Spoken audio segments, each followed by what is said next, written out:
Hello and welcome. The Stinson family have rightfully earned their place in aviation history. This family comprised mother, Emma Stinson, and children Katherine, Edward, Marjorie and Jack. Katherine, the eldest child, was born in 1891 in Alabama.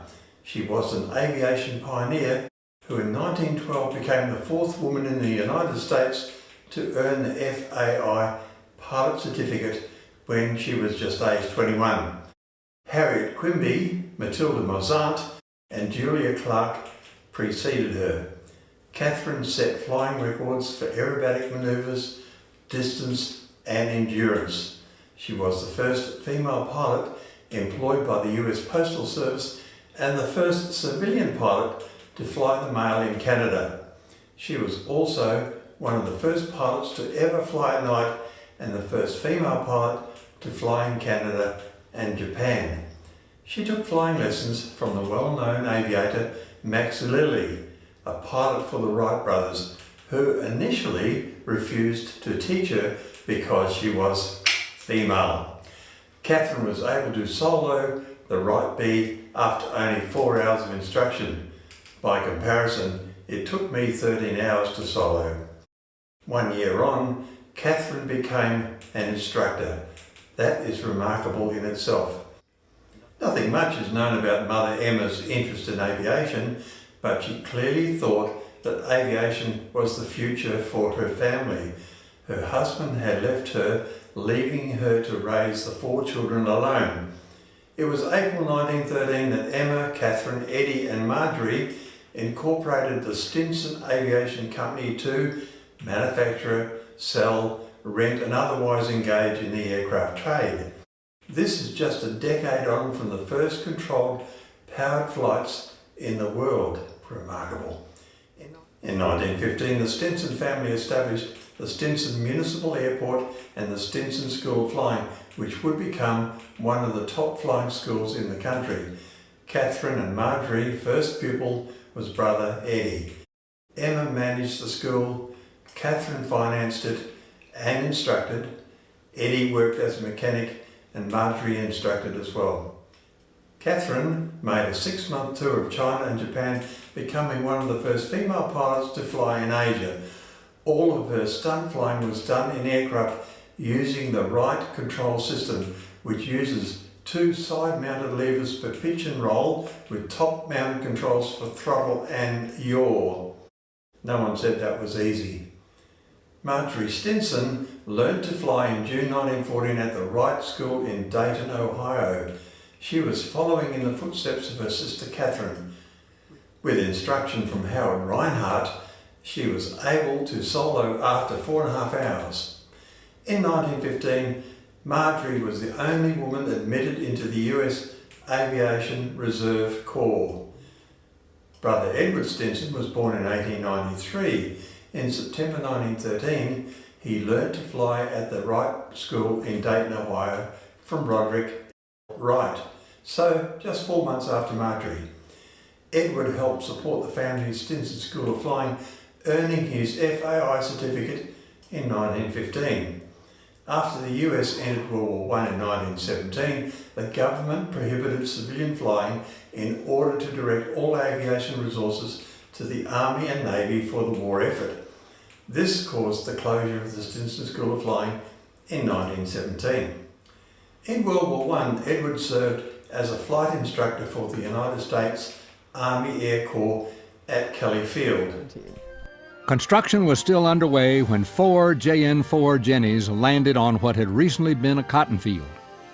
3 of the pilots were military: Captain Carl Spatz, Captain George Reinberg, Captain Bert Atkinson. The 4th was a civilian, Eddie Stinson. The very next day, April 6, 1917, the United States entered World War I. Eddie eventually became a civilian flight instructor at Kelly Field, at World War I. Katherine applied numerous times to fly for the Army or Corps, but was routinely turned down because she was a woman. So she did contribute greatly to the war effort. She flew a Red Cross fundraising campaign, which she raised approximately $2 million. And then she eventually volunteered with the Red Cross to become an ambulance driver in France. Eventually, Marjorie went to work for the U.S. Navy in the War Department as an engineer. In 1920, Edward Stinson founded the Stinson Aircraft Company in Dayton, supported by his income of $100,000 he earned as a stunt pilot. That was a lot of money in those days.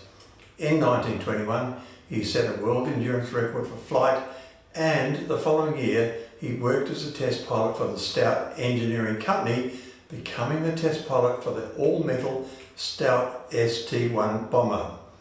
Edward found Detroit's business community receptive to his plans to develop his own airplane. They supported Stinson's plans to establish the Stinson Aircraft Syndicate in 1925 and provided $25,000 to design and build a prototype, an enclosed cockpit, four-place biplane powered by a Wright Whirlwind J4 air-cooled radial engine. The Stinson Detroiter SB-1, as it was known, made its maiden flight from Packard Field on January 25, 1926. The plane not only had a rare enclosed cabin, it also had cabin heat, upholstered seats and side panels, and even an electric cigar lighter. It became an overnight success, and flights were offered in February to 70 pilots, thus enabling Stinson to raise $150,000 in public stock capital to go into production. Stinson Aircraft Company incorporated in Michigan as the Stinson Aircraft Corporation. Their planes were too large to be completely assembled in the Northville plant, so the wings were attached to the fuselage just west of town at the all-new local Northville Airfield, a land project owned by a group of village entrepreneurs established to support the Stinson factory. Aircraft were then flown and delivered from here to buyers. Stinson Aircraft Corp sold a remarkable 18 SB-1 Detroiters by the end of 1926, completing manufacture of 10 aircraft. Northwest, today Delta Airlines, sold its first passenger ticket in July 1927 on the first of several SB-1s they bought. Towards the end of 1926, Stinson Aircraft Corp began developing the next generation SM-1, a six-place monoplane initially powered by the more powerful Wright J5. The maiden flight took place in the spring of 1927. Coincidentally, the new monoplane had nearly the same wing dimensions and many similar design elements of the Ryan monoplane flown in Lindbergh's famous transatlantic flight in May of 1927. The SM-1 eventually replaced the biplane completely, and by 1928 the SB-1 was out of production by the time the FAA finally got around to officially certifying it. Business was steadily increasing, and Stinson delivered 121 aircraft in 1929. Eddie Stinson did not live to enjoy the success of his company.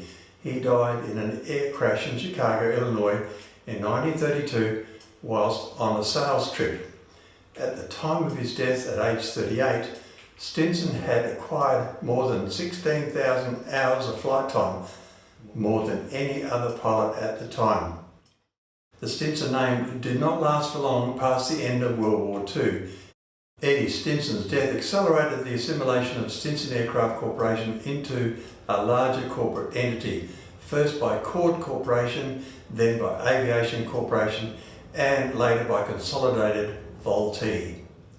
In 1948, the Stinson Company was sold to the Piper Aircraft Corporation, which continued to produce 108s for a limited time. Piper transformed an original Stinson design, the Twin Stinson, into the successful Piper Apache, the world's first general aviation, all-metal, twin-engine modern aircraft. The youngest sibling, Jack, obtained his pilot license in 1927. He had a less flamboyant career, but he was a good pilot and ran an aviation school in New York for many years. In all, there were 21 Stinson models made: the Reliant, SM2 Junior, SM600B Airliner, HW75 and Model O being the most memorable. There are 22 consolidated Vultee Stinson aircraft flying currently in Australia, being 7 L5 models, 13 108 models and 2 SR models. VHUXL, a Stinson SR8C Reliant based at Serpentine Airfield in West Australia, was built 86 years ago in 1936 and with care will fly on for many more years. Thank you for watching.